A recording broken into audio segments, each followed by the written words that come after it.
Boa tarde, nono ano! Sejam bem-vindos a mais uma aula de arte, isso mesmo! Hoje nós vamos falar sobre esculturas! Isso mesmo, esculturas! Olha só que tema maravilhoso dentro das artes visuais! E para falar sobre esse tema tão importante, estaremos com ele aqui, a nossa escultura viva, o professor Josélio! Boa tarde, turma do nono ano. Boa tarde, você professor, estudante, comunidade escolar. Boa tarde, professor Anderson. Boa tarde! É com muito prazer que estarei aqui moderando mais uma aula de arte para vocês. Então, gente, olha só.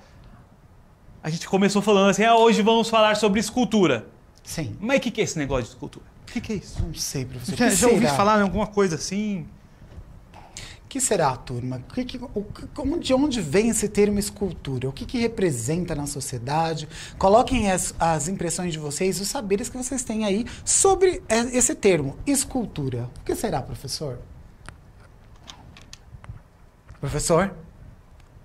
Professor, gente, temos uma escultura viva aqui no nosso estúdio hoje, o professor Anderson. Deu spoiler aqui, ó. Exatamente. E aí, chegou alguma resposta aí, professor, enquanto eu estava fazendo minha performance? Olha, o Guilherme Belisário está presente aqui na nossa aula. Aê, chegou por Guilherme! enquanto. Mas a gente Guilherme, um desafio. Desafio. E aí? Que cheguem as respostas pra gente, né? O que é escultura? O que é escultura? Ó, Pro Carlo trouxe estrutura tridimensional, né? A gente lembra lá da largura, legal, comprimento e profundidade, né, professor? Isso, legal lembrar da tridimensionalidade. Então vamos lá, gente, vamos um GIF aí para vocês verem a escultura acontecendo. Olha só, que maravilhoso, muito fácil. Objetos artísticos com formas espaciais, portanto, olha como o professor disse, com 3 dimensões, comprimento, largura e altura. Podemos representar qualquer coisa ou até coisa nenhuma. Porém, essa técnica geralmente representa mais o corpo humano ou as divindades. A gente tem uma tendência a representar o corpo humano. Entre os diversos estilos de escultura presentes nas artes visuais, destacamos a escultura abstrata, cuja representação se distancia da realidade, sem perder totalmente a referência simbólica original, e a escultura alegórica, que representa algumas ideias, emoções, sentimentos, virtudes e outros atributos da humanidade. As esculturas podem ocupar espaços públicos, por isso criam mais conexão com o público em geral. Eu, sinceramente, não conheço uma única cidade nesse país que não tenha uma escultura. Não conheço. Ó, fazendo um link aí com o que você falou, professor, o Pro Antônio traz um monumento, que é uma escultura muito grande. Né? Então a gente já tem um link com o que você falou. Que qualquer cidade, né, dentro de todo o território aí brasileiro ou fora dele, tem sempre um monumento, uma escultura aí de uma proporção maior ou menor, né? Mas sempre existe a escultura. Sim, porque é muito importante, é muito legal, muito bonito. Então, professor Josélio, dá para fazer escultura com o quê?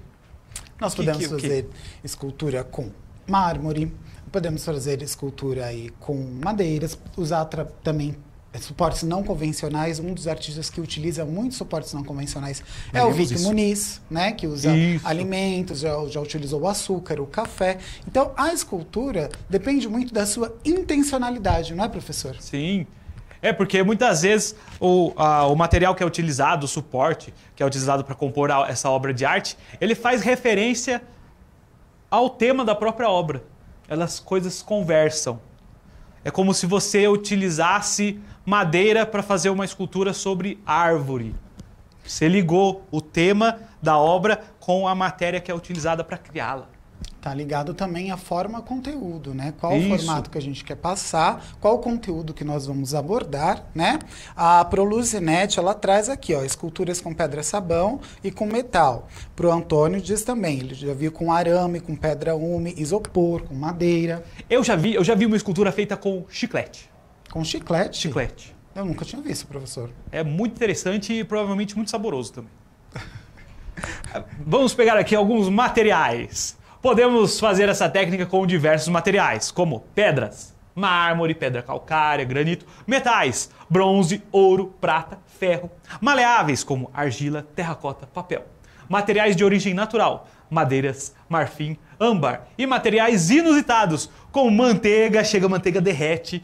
Temos gelo, cera, areia, gesso, chocolate, que deve ser extremamente difícil o artista trabalhar com chocolate, porque aí você fica segurando suas vontades de comer a escultura antes de terminá-la. Então, você tem e é interessante, que tipo de ideia eu vou passar com chocolate? Qual o questionamento, né? Qual a provocação que nós podemos fazer com a materialidade? Sim. Eu já utilizei dentro da sala de aula o papel, né? O papel que ele é um suporte convencional. Então, através do ato ali de dobrar, nós conseguimos trazer algumas esculturas abstratas, né? Porque para trabalhar com figurativo a gente já permeia por outros suportes, como a argila, né? Como, por exemplo, a massa de modelar também era uma possibilidade. Muito bom. Pessoal, são materiais diversos aí. Sim. Pessoal, momento da curiosidade! Você sabia que a Estátua da Liberdade, que é feita, se eu não me engano, de cobre, ela é, na verdade, dourada? Dourada, professor? Dourada. Ela está daquela cor meio esverdeada, porque o cobre oxida e ganha aquela tonalidade. Ela foi feita para oxidar. Faz sentido, professor, né? Esse processo de oxidação vai modificando ali a cor, né? E é interessante pensar assim, quando então que a obra ficou pronta? Só depois que ela oxidou totalmente? Ou antes? Uma tese aí para ser pesquisada. Então, gente, agora é o momento fominha, porque nós veremos esculturas feitas de chocolate. Que delícia! Vamos lá!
Keep on smiling.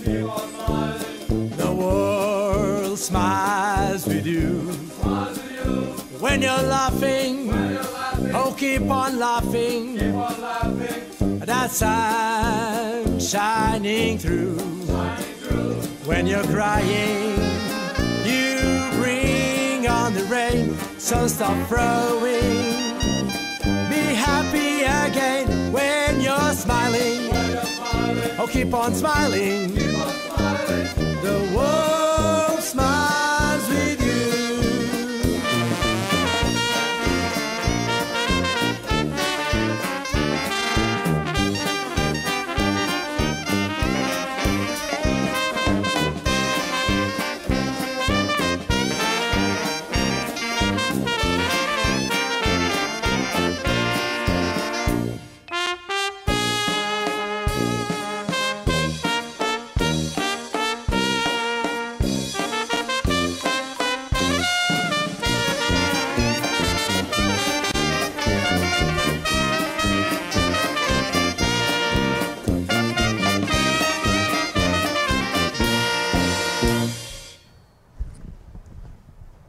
Maravilhoso. Professor Giocélio, chegou alguma coisa aí pra gente?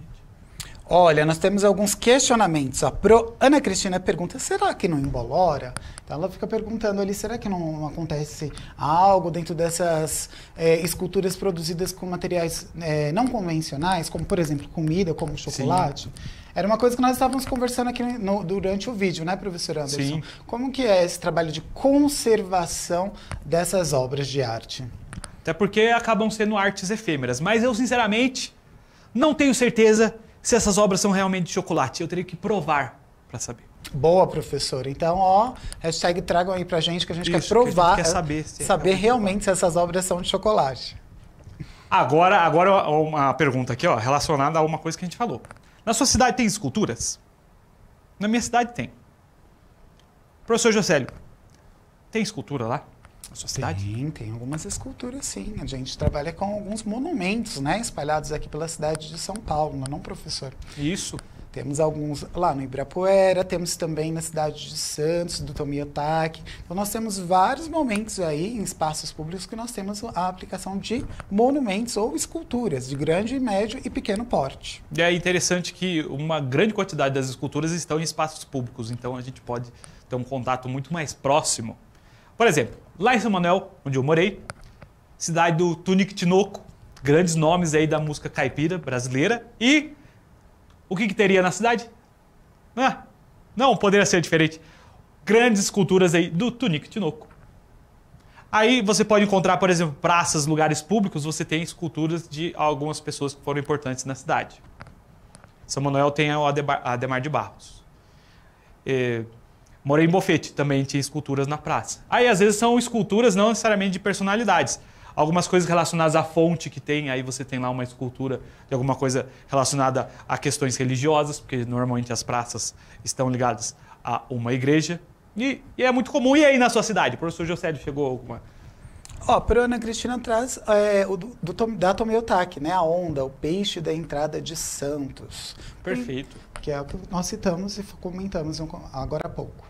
Perfeito. Então, dificilmente você vai poder falar uma cidade que não tem uma única escultura, porque as esculturas elas têm um papel até de patrimônio histórico, no sentido também de patriotismo, ou no sentido de você elevar alguma questão da nacionalidade, você levar a municipalidade, você falar, nossa, essa cidade é importante por causa disso. Aí, por que é importante? A gente tem um exemplo aqui. Esse cara aqui, ele fez alguma coisa muito importante no passado e a gente tem uma escultura dele. Tem uma conotação muitas vezes de homenagem. Sim. Ó, a Proluzinete traz aqui. Em Bauru tem a da Praça da Paz. E o que será, professora? Traz pra gente aí no chat o que representa essa escultura aí da Praça da Paz de Bauru. Agora, gente, vamos ver uma mini linha do tempo da escultura. E nós vamos começar aqui mostrando a pré-história. E na pré-história, uma das esculturas mais famosas de todos os tempos é a Vênus de Willendorf. Que, ao contrário do que às vezes parece, por exemplo, às vezes a gente vê em fotografias ou em vídeos, ela é desse tamanho assim. Ela dá uma impressão que ela é tem enorme, uns 10 né? centímetros. Às vezes a gente olha, nossa, deve ser... Tem meio metro essa escultura. Não, tem uns 10 centímetros. E agora nós passamos aí para o Egito. E um exemplo aqui é o busto do faraó Amenófis. Professor, mas como que é isso? Tá aqui, ó. Então, a Vênus de Willendorf, bem grandona aqui na tela pra gente, ó, mas ela é muito, muito menor que isso. E o busto do faraó Amenófis. Aqui a gente tem duas conotações diferentes dentro da escultura. A Vênus de Willendorf, nós acreditamos, né, não podemos comprovar isso de forma muito concreta, mas nós acreditamos que tem a ver com deuses da fertilidade. Eram usados como pequenos amuletos que traziam algum tipo de sorte ou algum tipo de coisa boa para quem portava esse amuleto. Já no caso do faraó Amenófis, nós temos aí uma conotação bem parecida com o que a gente tem nas esculturas de hoje, que é o quê? Essa homenagem a uma pessoa. No caso, estou usando o termo homenagem assim de um jeito bem genérico, porque o faraó era um deus sobre a terra. Exato, né? E essas construções grandiosas do Egito Antigo já eram planejadas praticamente ao nascer, né, dessas personalidades da época. Sim, era interessante que você, por exemplo, planejava o seu sarcófago em vida, sabe? E era um momento importante dentro da sua vida, ainda que seja o momento que a vida acaba. Porém, para os egípcios não era assim. Eles não enxergavam a morte como acabou. Eles enxergavam a morte como uma passagem para um outro momento, uma porta. É interessante a gente perceber aí nessas duas imagens, se vocês puderem mostrar, por favor, nós temos aí no primeiro momento uma simplicidade, né? Um simbolismo Sim. muito singelo dentro do trabalho com a Vênus. Já no segundo, a gente tem uma preocupação com a estética, né, professor? Sim. A gente vê que tem uma grande evolução, até mesmo com relação à técnica.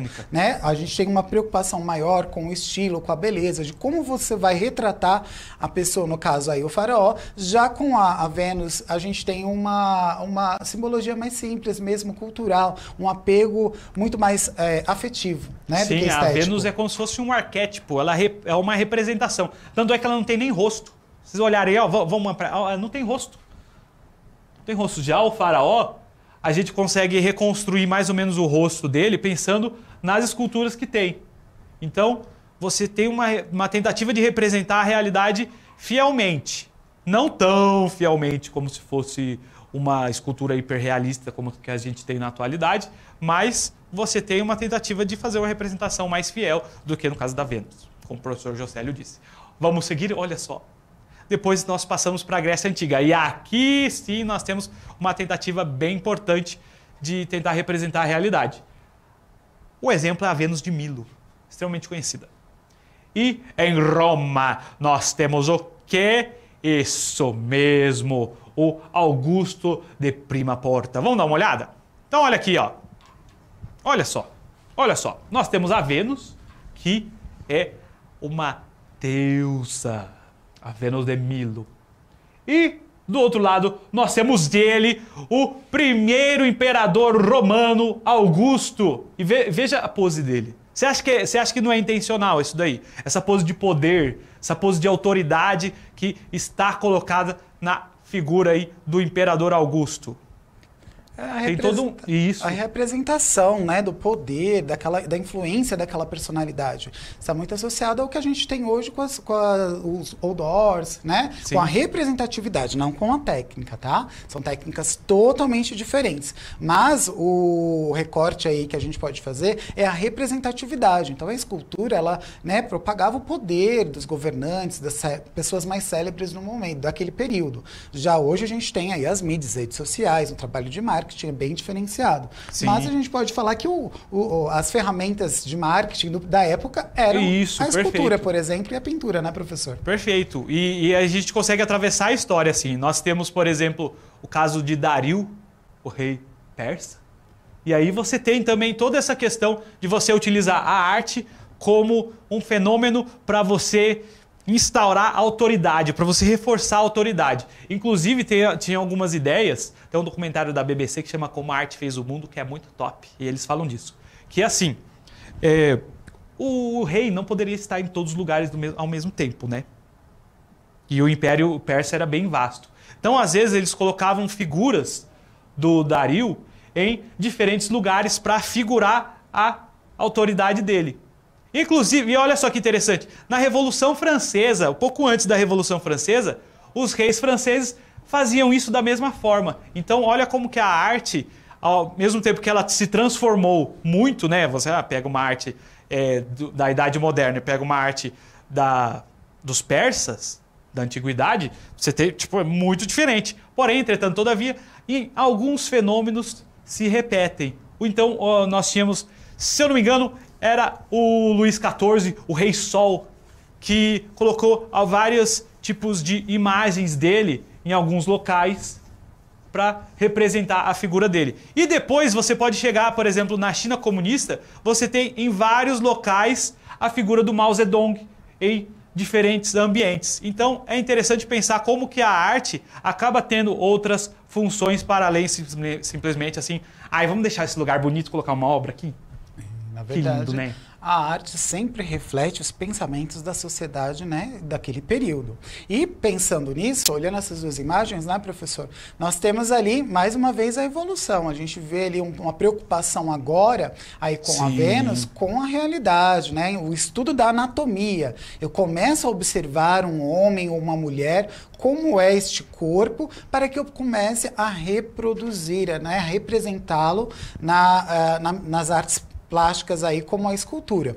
E a gente vê a evolução trabalhando a tridimensionalidade na vestimenta do Augusto ali, né, no segundo momento. Existe uma preocupação, uma profundidade. Vou tentar até aproximar aqui, ó, pra gente ver os detalhes. Olha. Ai, passei pra frente. Acontece, Pro. Vamos lá. Mas é essa preocupação aí com o detalhe, com essas dobraduras, né, com o efeito 3D, a profundidade, né, a impressão que nós temos é que realmente é um ser, né? É uma pessoa ali que existe. Olha esse tecido. É maravilhoso. Maravilhoso. Então, é a capacidade humana aí de fazer representações. Agora, gente, vamos ver uma coisa um pouquinho mais inusitada? Pense na questão da matéria que foi utilizada para produzir essa obra, do contexto que ela foi produzida e também no conteúdo que o artista quis passar com essa obra. Vamos lá.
E aí, gente, conseguiram fazer algumas conexões entre forma e conteúdo? O contexto em que a obra foi produzida? Tem muitas coisas ali que estão todas interligadas, né? Tem um trabalho de sustentabilidade, né, envolvendo essa temática tão pertinente na nossa contemporaneidade. E além disso, a obra é utilitária. Exato. Porque ela serve como um grande cestão de lixo em forma de peixe para passar uma mensagem de preservação ambiental. E a gente já faz a associação, né? Que se eu jogar aquele lixo ali no mar, para onde vai parar? No peixe. Para dentro do peixe. Olha Exatamente. Só, é muito profundo. Muito profundo. Bacana. Agora, uma lista de grandes nomes da escultura. Não poderia de faltar Michelangelo, que é um artista extremamente completo. Leonardo da Vinci, o Rodin, o Edgar Degas, Fernando Botero, o Duchamp, Marcel Duchamp, o Camille Claudot, Andy Warhol. Fazendo um adendo que Camille Claudot é uma das únicas mulheres aí que aparecem dentro dessa lista. Viveu muito tempo na sombra de Rodin, né? Então nós temos que fazer esse adendo aí. Sim, até porque em alguns certos momentos a arte foi muito masculina, né? Ela era praticamente um papel dos homens e as mulheres ficaram relegadas. Por isso que a gente tem, às vezes, poucas mulheres dentro da história da arte. Por que será? Será que é uma questão... Será que as mulheres não faziam arte? Será que é isso, professor? Não é, professor. É que a gente tinha um momento aí histórico onde as mulheres eram, né, condicionadas a outros papéis sociais, né? E é interessante pensar também como esses papéis vão se alterando e a gente consegue perceber a presença muito maior de mulheres dentro da história da arte, mas também que encontra aquela questão de tentar diferenciar a arte de artesanato. Muitas vezes os homens faziam arte e as mulheres faziam artesanato. Aí você rebaixa o artesanato como se o artesanato não pudesse ser arte. E as duas coisas estão interligadas, né? São linguagens diferentes. Aí nós temos o Andy Warhol, extremamente importante aí na pop art. Nós temos o grande Salvador Dalí, Ron Mueck e o Jeff Koons. Tem alguns nomes aí para você pesquisar e dar aquela googlada rapidão. Aqui nós temos um exemplo aqui do Jeff Koons. Olha só que interessante. Isso aí não é uma mão humana não segurando os negócios. Isso é uma mão aí feita em escultura mesmo. E aqui depois vamos deixar aqui o link para vocês de um vídeo chamado Art in Apple Show. Ou seja, arte com maçã. Que beleza, que delícia. Essa aula a gente vai terminar com fome, gente. E aí, gente, o desafio. Imaginando que você é o criador de uma escultura, pense no tema e faça a sua escultura com materiais inusitados. Encontre aí o material que estiver disponível com você e utilize sua imaginação. A nossa habilidade é F09 a R01. Pesquisar, apreciar e analisar fotografia, grafite, escultura, intervenção e outras modalidades da arte pública contemporânea em obras de artistas brasileiros e estrangeiros em diferentes matrizes estéticas e culturais, ampliando aí a nossa experiência. E aqui o nosso relembramento da aula. Descobrimos um pouco sobre a história da escultura, conversamos sobre materialidade das esculturas e analisamos algumas imagens e vídeos bonitinhos.